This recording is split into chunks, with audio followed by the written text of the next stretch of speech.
Fellow tennis nerds, I hope you are well. It's the preseason. Players are experimenting. Maybe their contract is expiring. They're looking for a new sponsor, or they're just keen on finding more power, more spin, more feel, just something different.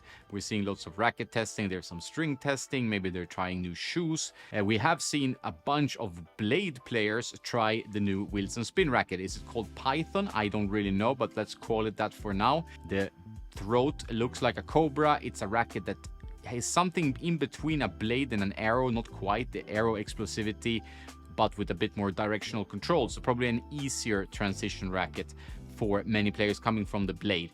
And the players we've seen test it, off the top of my head, Sonego, David Goffin, Martin Landaluce, Karen Khachanov has been playing with this one for like most of the season or half the season 2025. Dimitrov has also been seen testing it, and many players that I forget, but it's been very, very popular among players. Obviously, Wilson want this release to be huge.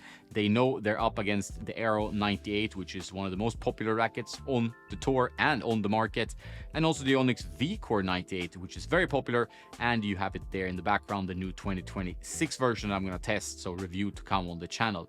I'm also testing the new Aero 98, so next year will be crazy for you gearheads. Lots to like, lots to look forward to.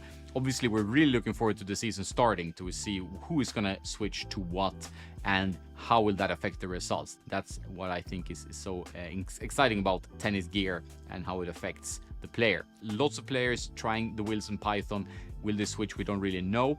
Another Wilson player, Blade Pro player, which is also called H22, is Hugo Gaston from France. He's been playing with the Wilson Pro Open, their pro stock, which is a 100 square inch racket with the PVS on the side, the parameter weighting system that Wilson is kind of famous for, used in the pro staffs and so on. Will he take it into the new season? I would guess. I think he's a player that would appreciate some more power. We've seen that with many players going from more control-oriented frames to looking for more power.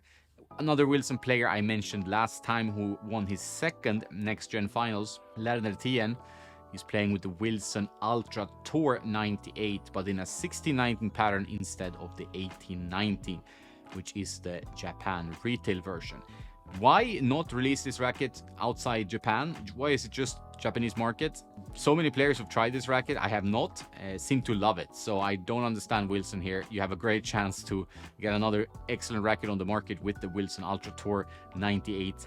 Why not do it? Lorenzo Musetti has been seen playing with the new Boom cosmetic. It's his same Extreme Tour from the past, but obviously he's endorsing the Boom, and now it looks more like an Instinct, since the Instinct has kind of gone extinct. But they have the Boom line, which is the power line, and new Boom in 2026, also new Extreme to come later in the year. It will be very interesting to see what they do. It will probably have the high bore layup, which they are now introducing across the board. We have the new speeds to look forward to, the speed with the high bore, and I did try the Speed Pro and the Speed MP in the high bore layup. I liked them. I thought they had a little bit more power, a little bit more stiffness, which I tend to like. The Tour 97, which you are most excited about. All the time when I post rackets, I today posted the new V-Cores that I got in the mail. You say, hey, I want to try the most low-powered racket of these. You like smaller head sizes, more controlled rackets. That's for sure. I can see that in the comments. So the V-Core 95 I did not receive. Not sure that's even going to be a thing. It might be a discontinued model. But you want to try the Speed Tour 97, and I'm keen to test that one, as I usually find the speeds a little bit difficult to control, especially the MP with its open pattern, while the Pro is better in my opinion. So lots of demos coming in. Talking about speeds, Hugo Humbert has been seen with the Speed. Is it the Sinner one, the Sinner mold with the 22mm beam and the shared holes, or is it something new? It seems to be that most pros want to try the 22mm. It's quite powerful, to be honest. That's why Sinner strings it at 28 kilos, even with his pretty light spec. This racket has some power. For some reason, I don't really get. I've been testing this with a bunch of players, including high-ranking pros, and it's weirdly powerful. I don't know where all this power comes from, but it's a powerful frame. I understand Sinner needing 28 kilos with Hawk Touch. And if you string that in that racket, it doesn't even seem to bother the arm. It's something odd with this racket, but I'm not saying it's the best racket ever, because it's not, but it does seem to work very well for Yannick Sinner, that's for sure. So new arrows to look forward to. Really interesting that they changed the mold. They tried something new. Lots can go wrong here, but also lots can go right. So kudos to Babola and Yonex for trying to play it not so safe. I like that.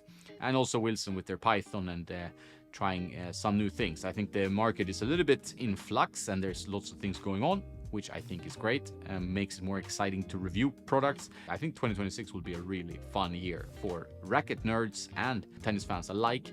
We might have seen a new pro staff that was seen in Siniakova's post. Thanks to all of you who's sending these on Instagram. There's too many of you guys to mention, but I really appreciate it. And some things I don't see, of course. I'm trying not to be so much doom scrolling on my phone. So I appreciate if you can do it instead.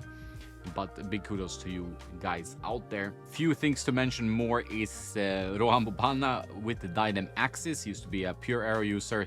Svitolina, new cosmetic on her Diadem Axis. Maybe a personal cosmetic, maybe something limited they're bringing out.